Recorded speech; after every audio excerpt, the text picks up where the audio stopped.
สวัสดีค่ะ Hi everyone, welcome back to Bitazza Invites.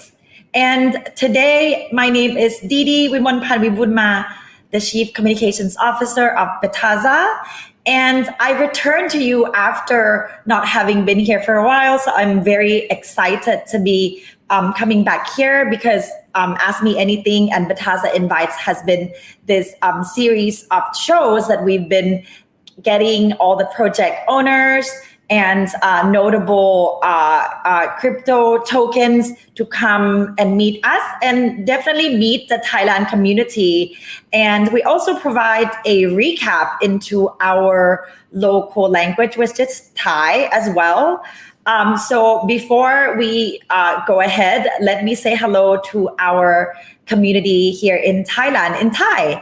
สวัสดีค่ะทุกคนดิดี้วิมลพันธ์วิบูลย์มานะคะ Chief Communications Officer ของ Bitazza นะคะวันนี้ก็กลับมาแล้วนะคะรายการถามอะไรก็ได้กับ Bitazza โดยที่เราก็หายหน้าหายตากันไปช่วงนึงแต่ว่าวันนี้ก็กลับมาแล้วนะคะกับโทเค็นที่เราเพิ่งเปิดซื้อขายเมื่อไม่นานมานี้นะคะก็มีกิจกรรมหลายอย่างเลยทั้งแบบว่าวางสเต็กเหรียญ BTZ เราก็ได้ตัวเหรียญ KLAY เองนะคะแล้วก็มีการเปิดฟลอร์ให้เพื่อนๆส่งคำถามมาด้วยนะคะก็สำหรับเพื่อนๆที่ร่วมสนุกโดยที่ผ่านthought leaders หรือว่า key opinion leaders ในประเทศไทยทั้งหลายเนี่ยให้ลงทะเบียนสแกนลงทะเบียนที่นี่เลยนะคะเพื่อที่จะรับรางวัลเพราะว่ารางวัลครั้งนี้ KLAY ก็ให้แบบจุใจกันเลยทีเดียวนะคะก็สำหรับวันนี้ดีแล้วก็มีCEO นะคะคุณอาร์ต กวินพงษ์พันเดชาแล้วก็แขกรับเชิญของเราเนี่ยจะคุยเป็นภาษาอังกฤษแต่ว่าไม่ต้องห่วงเพราะว่า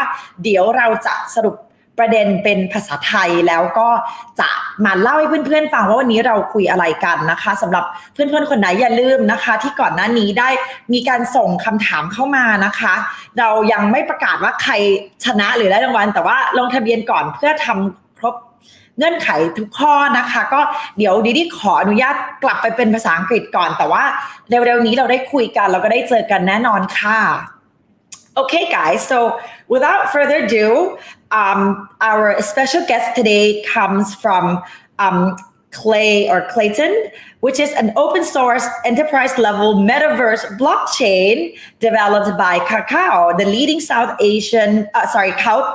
Korean internet company. And there's no denying that in the past year in our industry, terms like metaverse and NFTs have been dominating the market. So I'm very excited to be talking to our guest today. But before that, let me invite our CEO, Art Gavin Pongpandesha here. Sawadee krab. Hello everyone. It's been a while. It's been a while, it has indeed, and it's always really fun when we get to sit down, just you and I, and talk to, project owners or leadership team of all these awesome tokens that we list at Bitazza. So today is no different because we were also the first to introduce KLAY to our communities here in Thailand, and now we have global, so both. How are you, Art? I'm great. How are you doing? Very, very good. So let me then invite Mr. David Chin, the head of global adoption at Klaytn. Hello, guys. Good to be here. Hi, David. Good to see you. Hi there. Thank you for having me. Awesome. So I would also like to let you know that this is actually, you are the first guest that we've had in 2022 because Bitazza had been pretty committed to building our own ecosystem and also, listing quality projects like yourself. So we taken quite a long break, but now we are very, very happy to be back and to have you here. So would you like to introduce yourself and also the project that you are driving, because I think the very brief introduction I gave does not do it justice. And I think we will talk a lot about interesting topics, including business and strategy, and also the questions that the Thai community submitted. So let me actually point out that there were more than 100 questions submitted by our friends here in the Thailand community. It was very hard to narrow down to our winners. So we'll be asking them today. But yeah, let me pass on to you, David. Yeah, well, thanks again for having me, Didi and Art. Appreciate this opportunity to speak about Klaytn to the wonderful Thai community, crypto community. And congratulations to you guys for all the success that you've had so far. So a quick introduction about myself. Again, my name is David Shin. I am based in Singapore. I am currently the global head of adoption for Klaytn. Klaytn is the blockchain division of a Web2 juggernaut called Kakao in South Korea. For those of you who aren't familiar with Kakao, Kakao is essentially, it started out as a chat application. So it's like the WeChat of Korea. Effectively, over 95% of the population of Korea are on this chat application. In this chat application, there's a lot of things you can do. It's more of a super app. It's fully integrated. Kakao does businesses in ride hailing.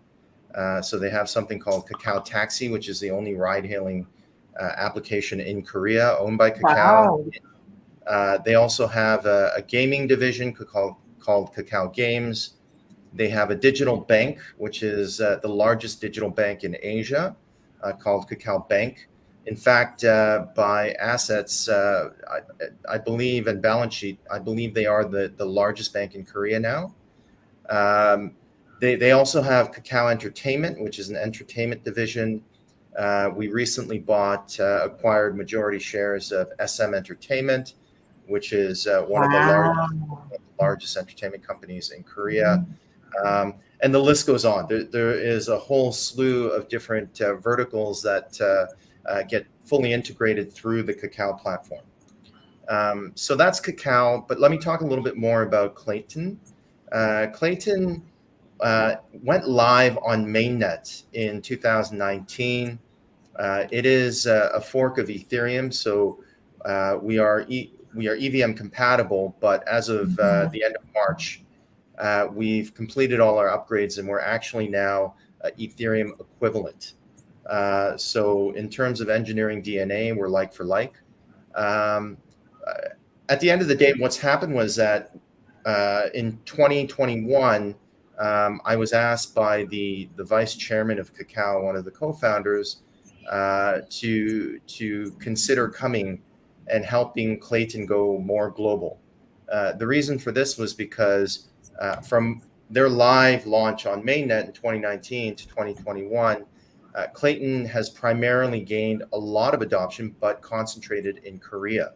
So a lot of the liquidity, a lot of the use cases, a lot of adoption was primarily in Korea, and they felt like the time was right to start expanding globally. So we set up an entity in Singapore, and effectively we're operating our global expansion plans out of Singapore. So that's Klaytn.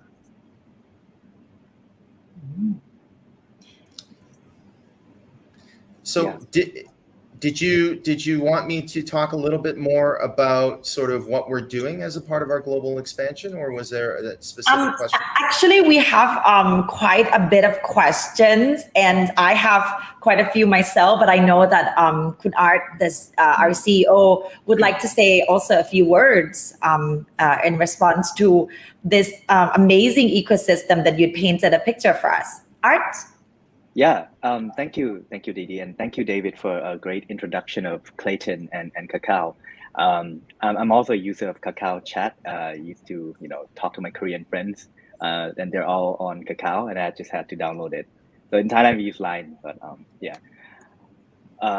totally. It's a great ecosystem that you just described to us, and I think it's also interesting that out of the Web2 monopoly that you created, you decided to venture into Web3, where everything seems to be more decentralized. You give it up power to the people, control of the people. And the first thing that I saw while looking at the white paper of Klaytn is that the word metaverse is very big there. So I just wanted to get some thoughts from you in terms of your main focus on the Klaytn 2.0 version, focusing on the metaverse. What, in your own words, I guess, what is the metaverse to you, and why is Klaytn focusing on the metaverse? Yeah, thanks for the question, Art. So first and foremost, let me, for your audience and your community, expand on what really Klaytn 2.0 is, what that campaign is.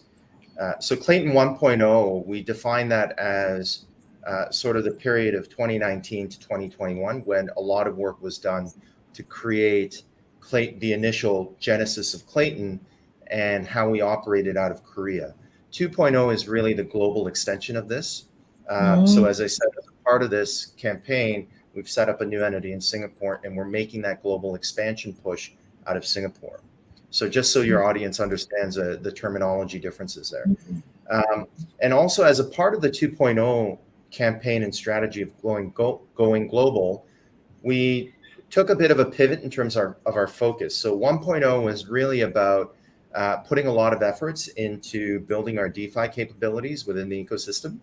And again, it's worth mentioning that we have a very healthy and robust DeFi ecosystem within Klaytn. If you tally up the TVL across the 4 or 5 major DeFi applications, we're probably plus or minus around 2 billion at this point in time. And really, that's primarily because we've seen a compression in valuations across the whole market. So assuming you normalize those numbers, we at one point were roughly around 2.5 billion. So it's quite a decent size of TVL that's locked in Klaytn, and we're continuing to make sure that grows in a healthy way, but also that we're building more of the global TVL push onto whatever we already have, which is primarily out of Korea. To go specifically to the metaverse question, so as a part of the 2.0 pivot, we went from putting a lot of focus and resource into developing DeFi and taking a step now into what do we see 2.0 looking like? What do we feel is coming ahead of us in terms of the change and the shift in the markets?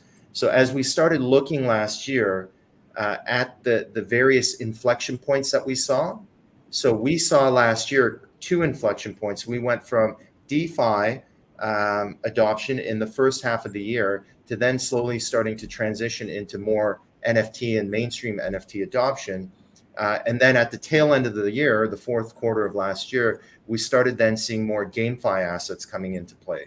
For us, we even jumped further ahead last year when we started this strategy, and we said what's coming in 2022 and 2023 is actually going to be metaverse assets. And so what do we look at in terms of how we define the metaverse and how Klaytn or any layer 1 plays within that realm? For us, because this word metaverse gets thrown around quite a bit these days, how we define metaverse is we see it as a virtual wrapper. And in that virtual wrapper, which is a persistent environment, so it's 24/7, 365 days a year, within that virtual persistent wrapper, we see multiple different use cases or engines that can plug into this. The first one that we focus in on is your traditional gaming as a metaverse engine.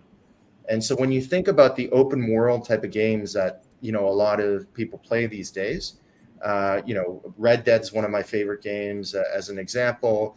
My kids play Roblox. They've also played Fortnite. These open world games are essentially metaverses, but the difference between what they are today and what we see them becoming is integrating tokenomics into those environments.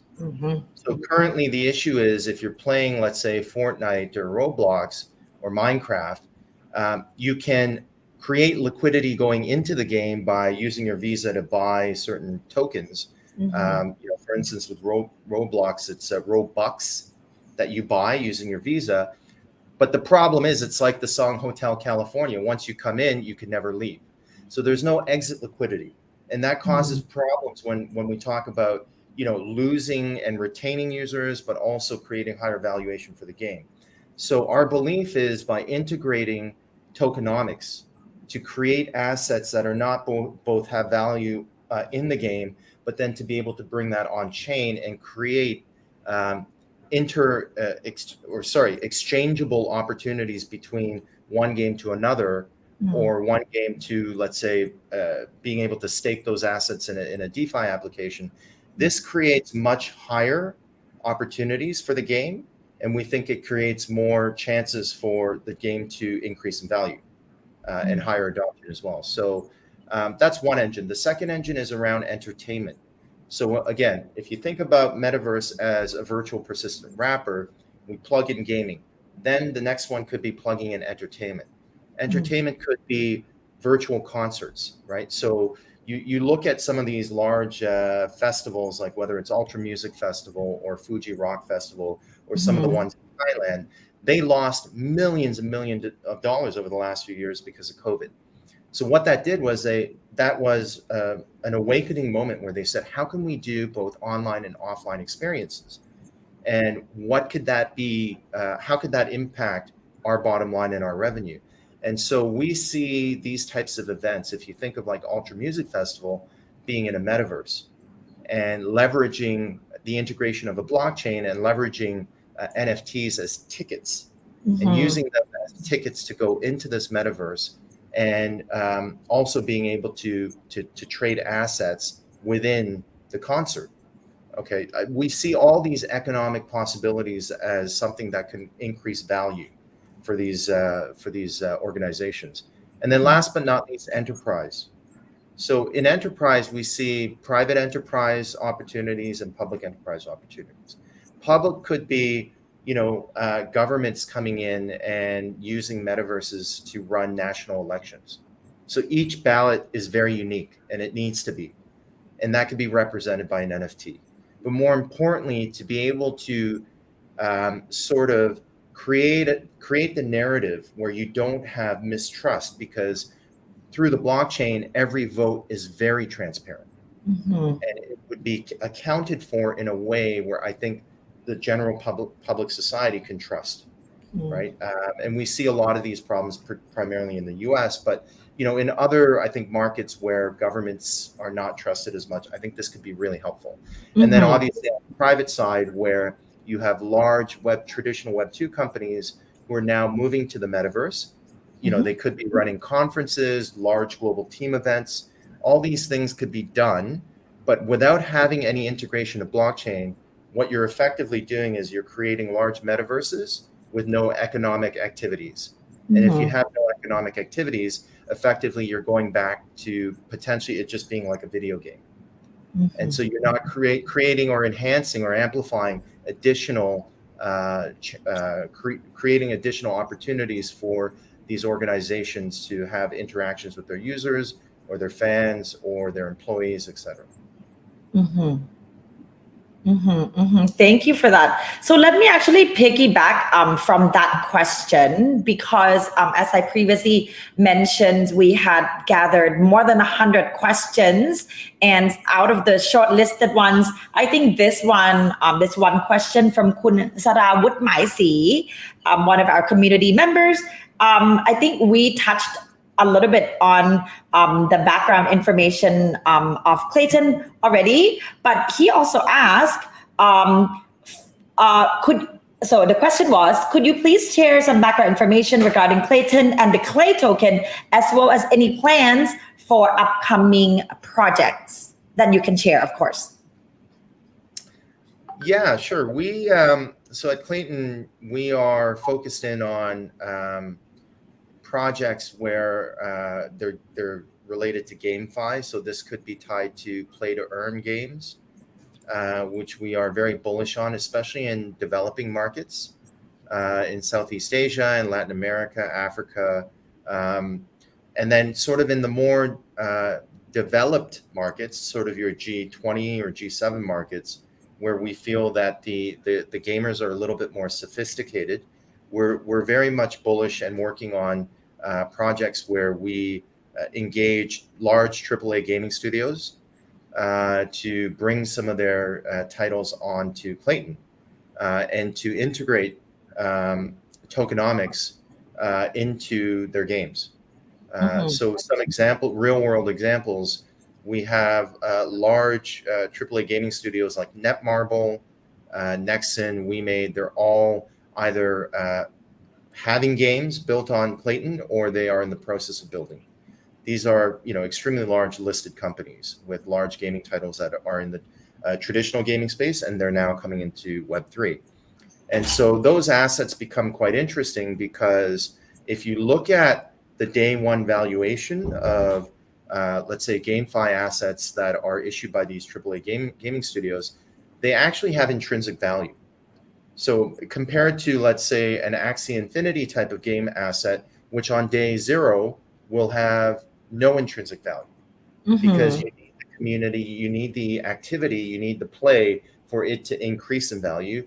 But uniquely on the other side, like a Netmarble, if they issue an asset, it will intrinsically have value on day zero because of the credit of the brand that they bring to that asset just by issuing that asset. So we like these tokens because it's effectively like listing synthetic equity on chain, bringing these companies into, they're bringing their brand collateral into the blockchain. So we do continue to work with large gaming studios in that regard, but we also work with play to earn type of games and smaller gaming projects because depending on the market, we feel that there are different needs. On the metaverse side, we are currently in works of building metaverses for several large Web2 companies, enterprises. I can't really say who they are. One of them is one of the largest technology companies in India that's listed. I'm sure you can kind of guess who that could be, but they were at Mobile World Conference, which is the biggest mobile telecom conference that happens every year in February in Barcelona. They did a big announcement of them coming onto the metaverse and that they're going to do it with us. So that's happening. We're in discussion with a very large metaverse conference or festival that's going to be happening in Miami in December that we will be a big part of, and that will incorporate an online and offline experience, the online being a metaverse being created for that. That's going to happen in Miami. We're in discussion with some of these music festivals that I had alluded to in building their metaverse on our chain. So that's on the metaverse side. And then on the NFT or the creator market side, which is the other area that we focus in on, we have one of the strongest relationships with OpenSea. So OpenSea, if you look at trading volume, Klaytn related NFT assets are the second highest traded behind Ethereum. And we continue to push our trading volume right up there with Ethereum. It's gotten the notice of the OpenSea founders, as well as their CFO. And so we've been in discussions broadening our relationship because there's actually only 3 chains currently integrated into OpenSea. It's Ethereum, us, and Polygon. Polygon from an NFT perspective is a non-starter. It really isn't in the game, so to speak. And so when they look at the partnerships that they have with the 3 layer 1 chains outside of Ethereum, they're really putting a big push on us to work with them even closer. So we are sort of looking at a strategic partnership with them that should be closing very soon. And that'll include a conference that'll be jointly run between Klaytn and OpenSea towards the end of the year in Korea. We'd love for your community to fly into Korea and attend this event. We're going to do everything to make it the biggest event in Asia of the year. Given that OpenSea is going to be involved and it'll be their first conference, we think it's going to be a pretty big success. Well, that's exciting. I didn't know the NFT market is so big in Korea. I know there's a lot of artists here as well who are really into NFTs, but yeah, that's very, very cool. Yeah, Korea, I would say since, China has gone out of business effectively with regulation clamping down, Korea has always been second in terms of liquidity for crypto. And now that China's not in business, Korea seems to be the go-to market in Asia these days. And fortunately, Korea is, as you guys may know, a highly creator market driven environment. And so Klaytn's been able to benefit from this as we move more towards digitization of these assets. And in return, OpenSea has then benefited from this. So we'd love for the Thai creators that are out there that are interested in issuing NFTs to really give Klaytn a strong look. Our numbers don't lie. You can take a look at OpenSea, but more importantly, our partnerships are extremely strategic.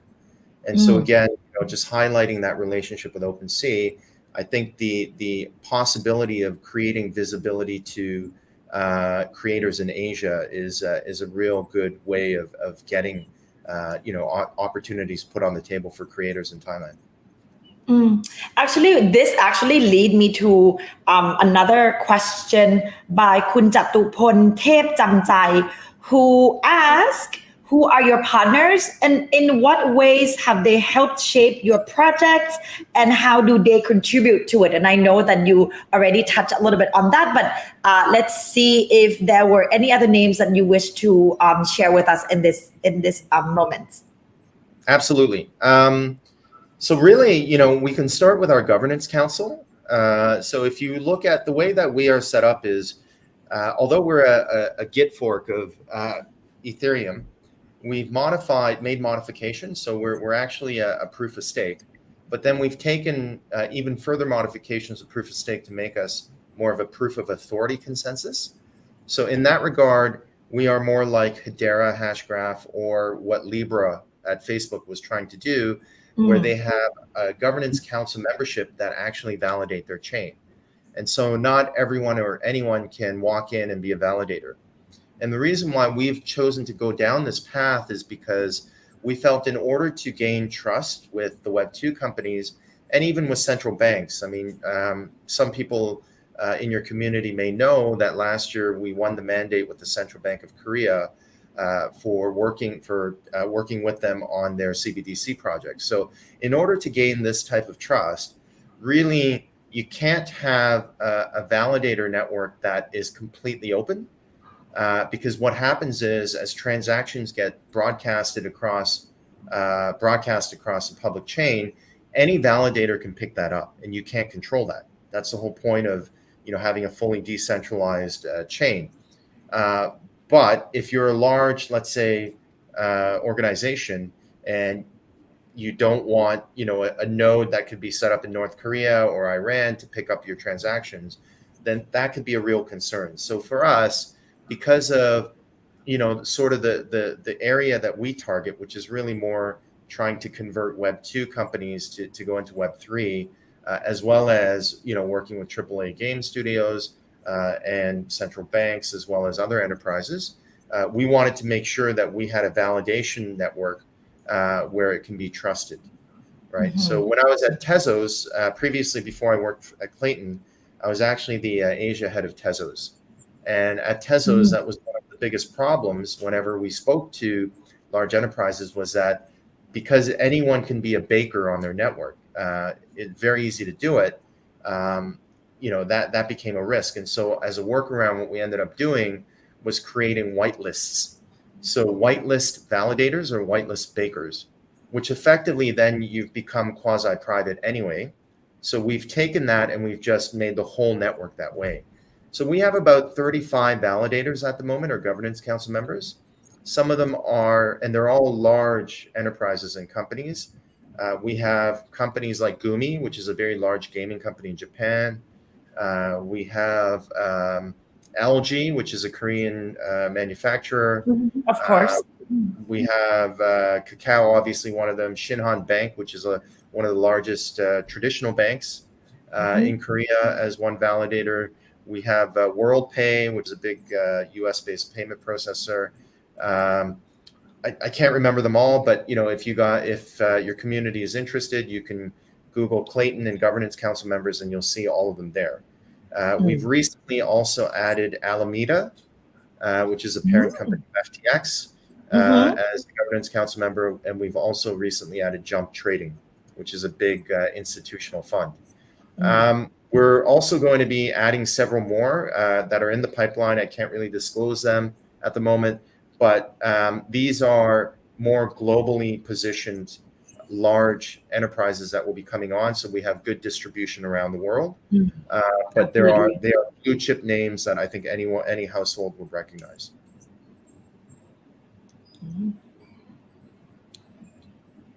That's quite a list.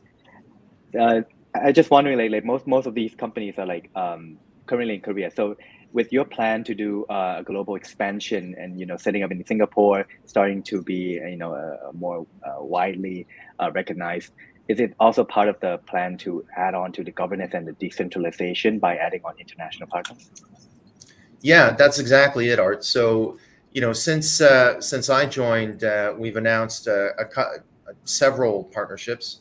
And we've got a whole bunch more that are coming, but ones that are noteworthy that we can talk about in public are the partnership with Salim Group in Indonesia, SALIM. For those of you who don't know, Salim Group is one of the largest conglomerates in Indonesia. They effectively own everything from all the convenience stores like the 7-Elevens in Indonesia, to being the largest exporter of Indonesian coffee, to having all types of businesses, including owning regulated banks in Indonesia. So the Salim family, we are very close to the father and the son. They put a lot of trust in working with us. They are looking to do several different things, including create settlement opportunities, because really for their business and the number of microtransactions that happen in their business, it's very costly for them to be on a banking network. And so they're working with us to look at different solutions around that, but also supply chain, because they're heavily involved in farming, agriculture, but also manufacturing. And so we're working with them. In Japan, another partnership that we can probably talk about here is GMO Internet. GMO Internet is a listed Japanese internet company. They basically own all the domain assets. So if you want to buy a domain name in Japan, you're really going through them and leasing it through them. But they're also one of the biggest online FX brokers. And from a blockchain perspective, they have two regulated stable coins that are regulated by the New York DFS. One is a US dollar stable coin, and one is a yen. And so those will be coming from Ethereum over to Klaytn as a part of the partnership. And so we'll be looking to add them in addition to the work that we're doing in bringing in USDC, as well as several other regulated stablecoins into the Klaytn ecosystem. I feel like we answered a lot of the questions that we selected from our community members already. For example, Kun Mai Raksan asked, he basically gave a comment, right, that a lot of the crypto projects value are based on just paper and no actual utility, and what practical products would Klaytn be, driving out as well. What are some of the plans for, I guess, continuous improvements on the products in the future? Did you want to actually elaborate on that question from Kun Mai? David? Yeah, it's a very good question, and it's a very smart observation. I've been talking to a lot of people to tell them my thoughts about how we're seeing an inflection point in the market in crypto. Since 2017, we've seen, actually for the last 10 years, really, we've been building a lot of what I call speculative value on chain. If you really, distill what's going on layer one chains down to the basics, it's really a lot of speculative trading, speculative transactions, and really very little utility. And I feel like we're at a stage in the industry where there is an inflection point where this is about to change, and it needs to change, because in order for us to get to that next level of mass adoption, we need to be able to create more utility value on chain. And so at Klaytn, that's a big focus for us. And if you look at how we've shifted from putting a lot of priority around DeFi to a lot of priority around games, around metaverse economies, around creator markets with NFTs, it really does highlight and underscore the fact that we feel that this is coming, and we want to be positioned so that we can support this, right? And if you overlay on top of all that the fact that Web2 companies are now knocking on our door to come into the Web3 world, you know, we're no longer trying to convince them to come in anymore. They're naturally wanting to come in. So the timing of all this is great, because with that, as you create the utility, I think, and bring in sort of the Web2 to Web3 conversion of developers and users, we're going to have a much more thriving, healthy, stable, longer term market for assets that are on chain.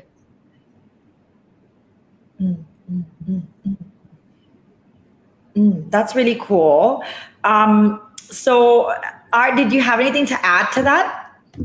Yeah, I think one interesting observation here is that the shift from Web 2 to Web 3 that you mentioned as being you know, an inflection point in the market that you see. I was just wondering, like, coming from, you know, a lot of the Web 3 projects started off as, you know, a Web 3 project, not like a Web 2 transitioning to the Web 3, and there's a lot of talks about how, you know, Web 3 is supposed to be disrupting even the Web 2 juggernauts of the world, you know, the tech giants. And you guys come from a background of a tech giant and trying to create this technology that could potentially disrupt yourself. And so I'm just wondering, what are the thoughts behind that? Yeah, I think we're the only one really out there. Like, you know, Line does have a chain, but they're probably not as globally active as we are. And most people actually don't know, but Line is owned by a company called Naver, which is a Korean company. So Koreans really know Web2 well. If you think about the big chat applications like KakaoTalk, Line, and WeChat, even WeChat was a copy of KakaoTalk. Tencent was an early investor, and one of the conditions was that we helped them develop WeChat.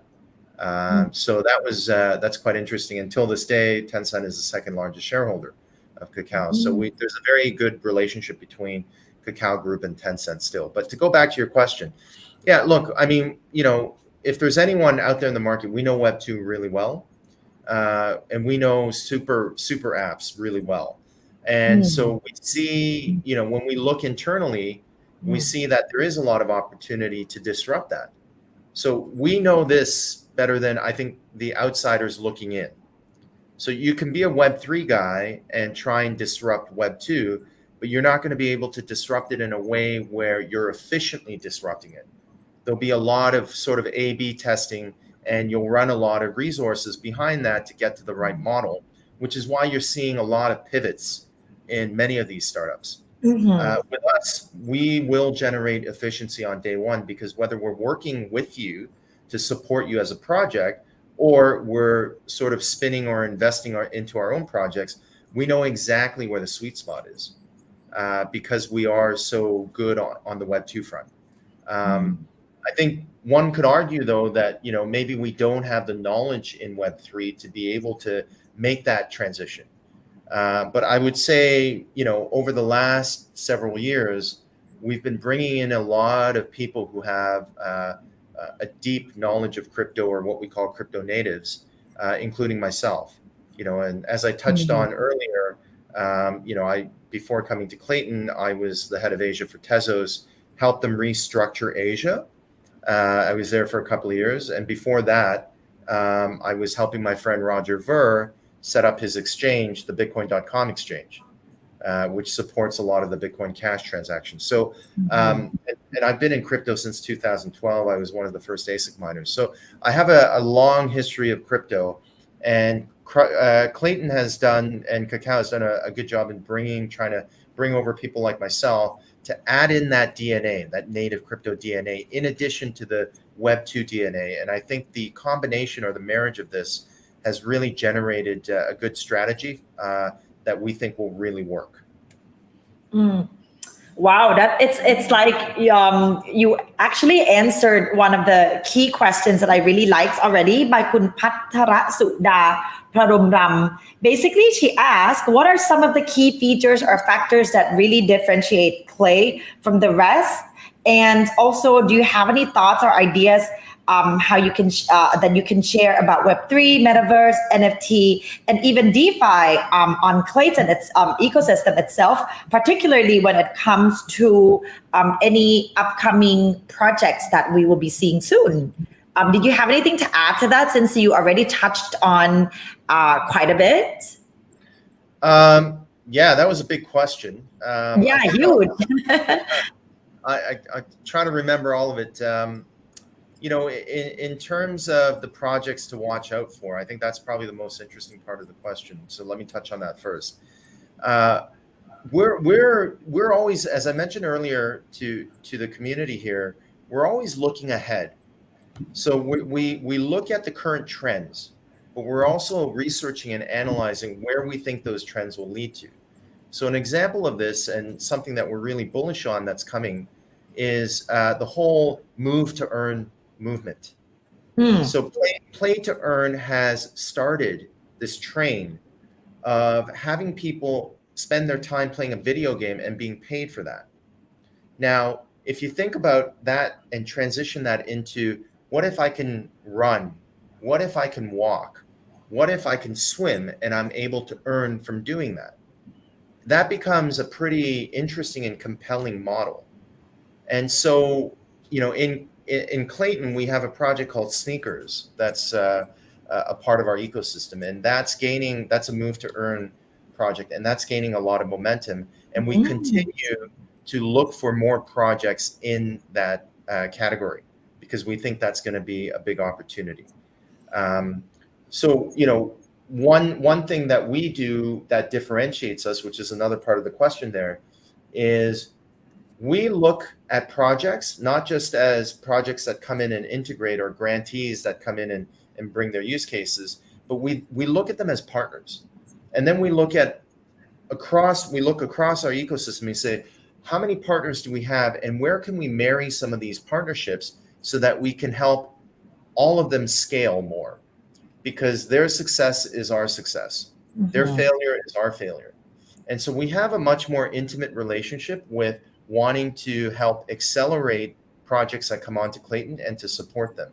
And I think that's a key difference, because, and I can say this because I was at other layer one blockchains before, what I think a lot of projects and developers find is that when they commit themselves to other competitors or other layer ones, in the longer run, they're not seeing necessarily the day 2, day 3, day 4 support that they need to continue to grind, hustle, and scale their project. They see a lot of day 1, but once day 1 ends and you transition to day 2, there really isn't much going on from a support perspective. We look at that completely differently. We look at it as, what can we do to help you in your roadmap and your journey to scale on Klaytn? And how can we provide supporting resources, whether it's introductions to other partners that we have, whether other investors, other technical resources that we can share, or even just knowledge, or even marketing. How can we contribute and make the value accrete across a longer time horizon than just one day? And so we really do look at sort of harnessing and incubating these grantees that come in and build on Klaytn, or in projects that we invest in, we do the same thing. Do you have anything to add to that, Art? I think that was great.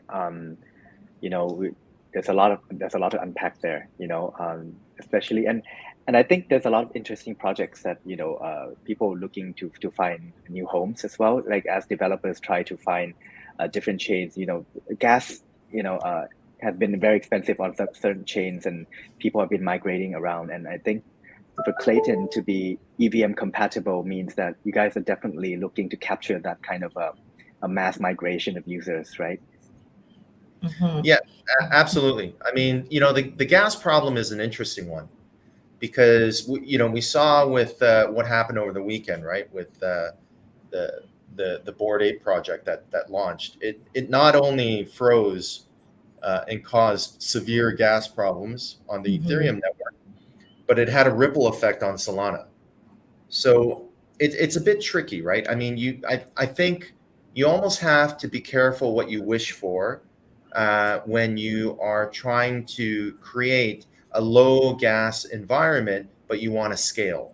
Because the higher transactions, the higher network activity that attracts users to come in because of the lower gas fees will create technical issues that currently is a little difficult to address. So I think we're in a bit of a stage now where even having a compressed gas fee isn't necessarily going to solve your problems because, again, I think especially with EVM compatible chains, you're going to have a lot of this rotational traffic that could potentially come through, especially if people are trying to leverage your chain for the lower cost transaction and then to come back in later. It could cause a lot more pain.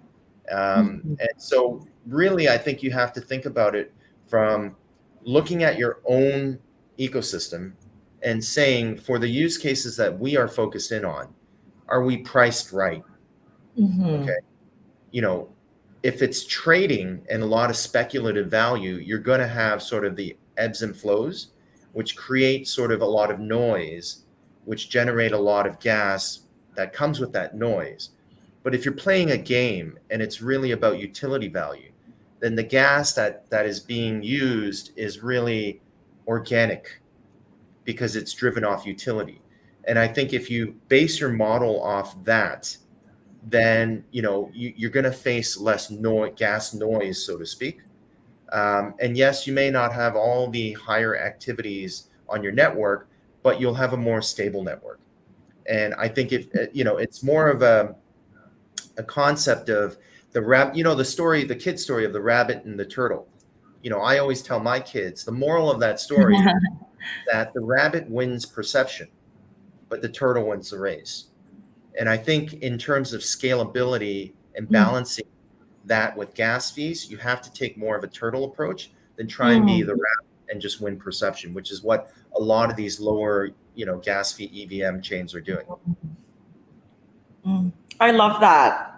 I think we touched quite a bit on the ecosystem and the Klay token itself. So I'm going to pull up one of the questions that actually are quite product focused from Kun Somsak Bamrung Pong. He asked, what kind of games are being developed on Klaytn that will attract investors or thriving player base?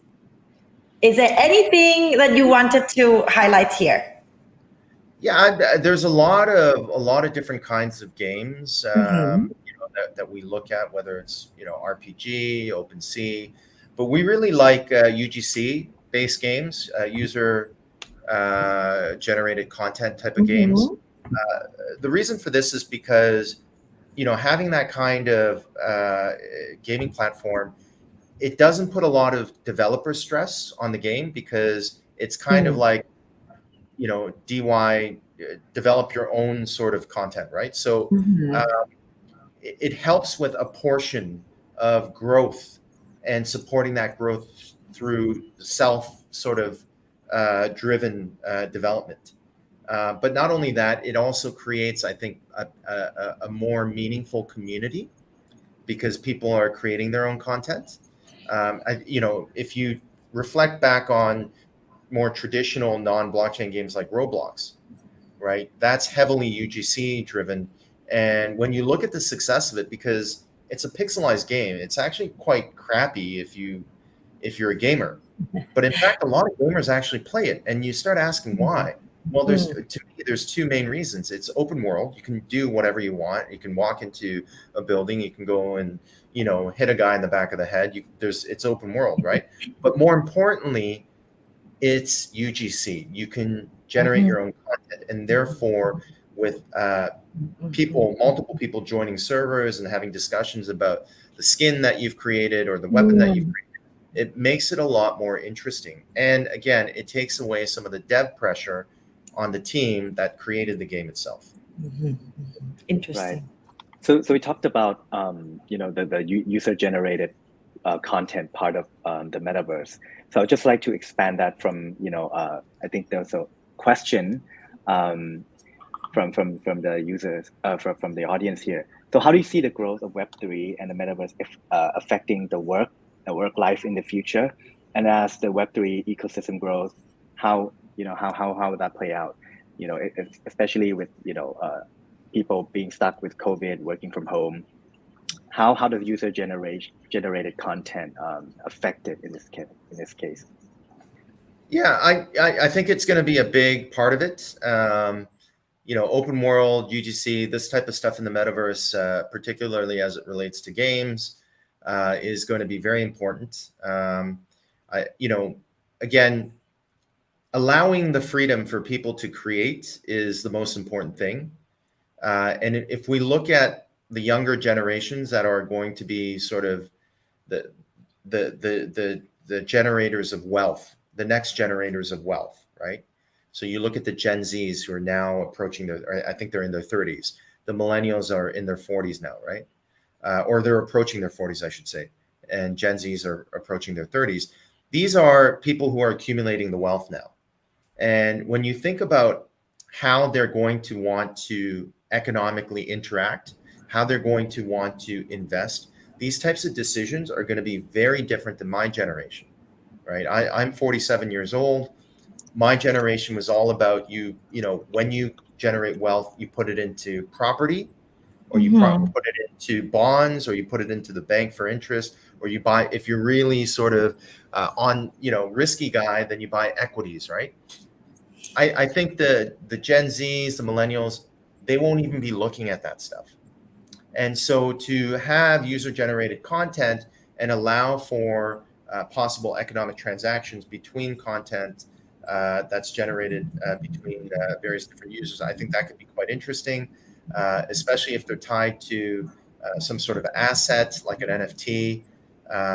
But the scariest thing is, I think in the future, these open world models will have to have some sense of governance. Because if you look at Facebook or Twitter, okay, the Twitter hate is just awful. And what that's done is it's created centralized regulation, which is why we see Elon Musk wanting to buy Twitter, and he will. But in the future, when I think about what about our Web3 world, how does that work? You can't just have avatars going around beating up other avatars, right? I mean, that's not, even though it's not real world, I think it will have psychological effects on people as they get more and more emotionally attached to their avatar, right? If you think about it, if they are exercising as their avatar, they're playing games as their avatar, they're having social interactions, they're obtaining services on the metaverse as their avatar, eventually there's going to be enough EQ or emotional quotient attached to that avatar that if some other avatar came and beat you up in the metaverse, it could have some sort of impact, right? So I think the regulation or the governance part is really interesting. And I think the best way we move forward with that is by looking at a DAO and having DAOs regulate these open world environments. Oh, that's great. I think I remember this quote, that I found that, the younger generation, someone mentioned to me that they prefer not to own any real estate because it's more like a liability in the real world that they have to go and take care of it. Whereas if they own an NFT, they have an online identity that can carry over to any community. You're 100% right. That portability is really important to the younger generation. You can call it portability, you can call it liquidity. They really, really value that. But also for, things like putting your money into the bank account. These kids don't like being stuck to something. They like to have, their assets nearby. They like to be able to access it whenever they want, buy it, release it, sell it, at will. And if there's barriers around this to slow down settlement, or it's a physical asset like a house, they're not going to be interested because there's no portability. I agree with that 100%, Art. David, sorry, go ahead, Art. I just wanted to expand on, going to the strength of Klaytn coming out of Korea. Because we all know that Korea exports a lot of the culture to neighboring countries, and Thailand included. And we are actually heavy consumers of Korean dramas and series and all that. And when it comes to these types of content, and Klaytn being from Korea, what basically is your strategy in utilizing that strength and exporting or working with the local content generation mechanism to export all of that to the ecosystem? Yeah, great question. Very on point. As I tell people, Korea is probably the one market that gives Hollywood a run for their money in terms of content these days. 100%. And I think Hollywood is really keeping I know Hollywood's keeping a close eye on Korea these days. And so at Kakao, being the second largest company in Korea, and having access, through our entertainment division to a lot of this type of content, it really puts us in a place of advantage. And so we are, as you alluded to, Art, we are definitely working with our internal partners at Kakao and Kakao Entertainment to look at every opportunity. However, what we're not going to do is just take existing entertainment brands that we have underneath the entertainment division and just say, hey, why don't we NFT it and drop it on OpenSea?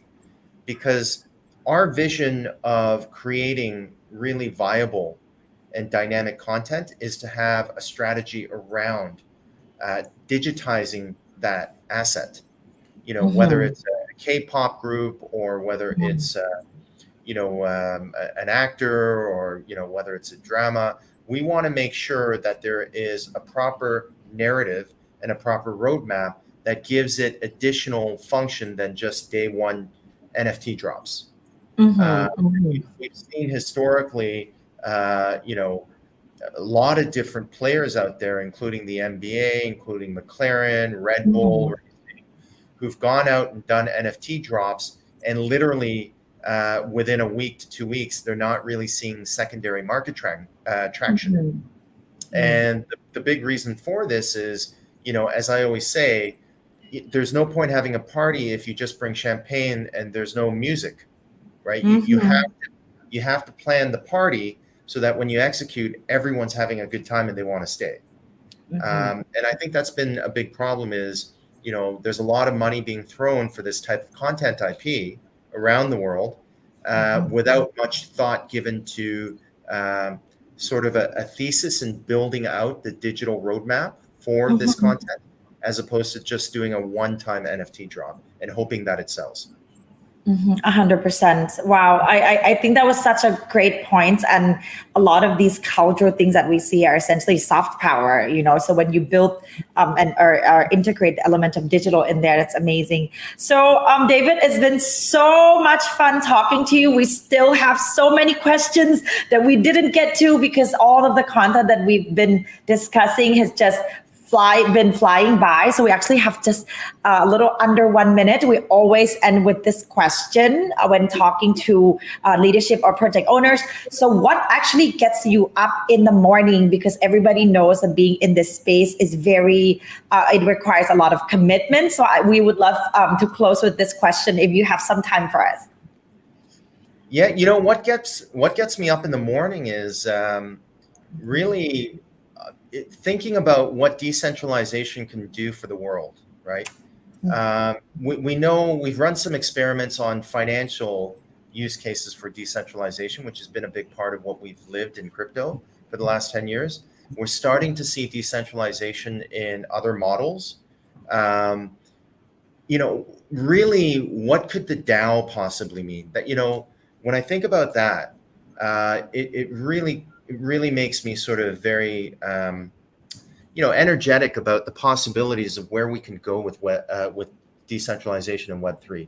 especially around governance. And the reason why I say this is I think over the years, humanity, especially the last, 10 to 15 years, humanity has lost a lot of trust in government. And that's not just in Asia, that's in every part of the world, including the West. So the average person, I would say, is losing more and more trust in government. So as a solution, right, for all of us who are problem solvers, how do you solve that? Well, your traditional person, whether it's, my mother or my aunt or uncle, will tell you, just vote in the next best person to do that job.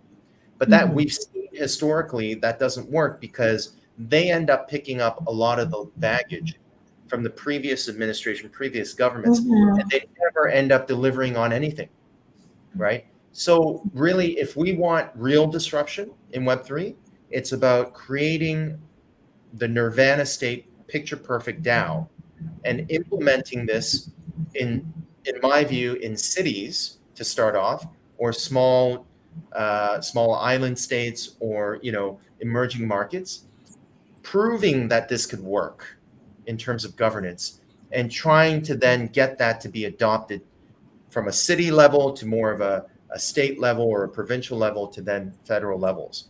I would love to see that in the future. Wow, that's such a powerful response, and we are definitely aligned with you on that. And that's also what's been getting us to wake up in the morning every day. So with that, we are just a little bit over an hour, and you're having a great time when time passes by so quickly. We hope to actually get to see you again soon. Now that traveling is resuming and all of that. Art, did you want to leave any last words before we wrap up?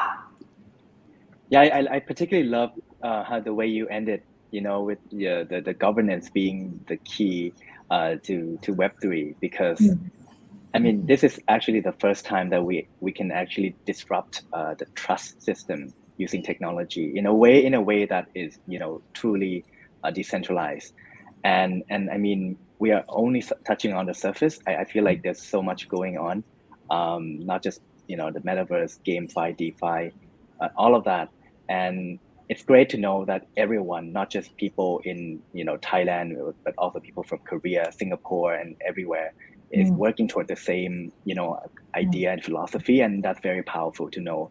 And it also gets us up in the morning. That idea, that nirvana state that you mentioned, a very idealistic, but I think also very practical and achievable goal that we all can work towards.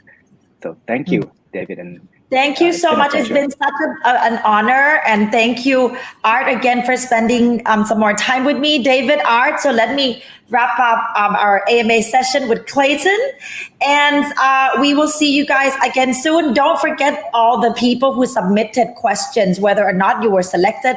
Please sign up using this QR, and we will be contacting you to let you know the good news. And thank you so much again, the whole team at Klaytn. You guys have been wonderful to work with, and really inspiring content here. Thank you so much, and good night, everybody. สวัสดีค่ะ Thank you. Bye-bye.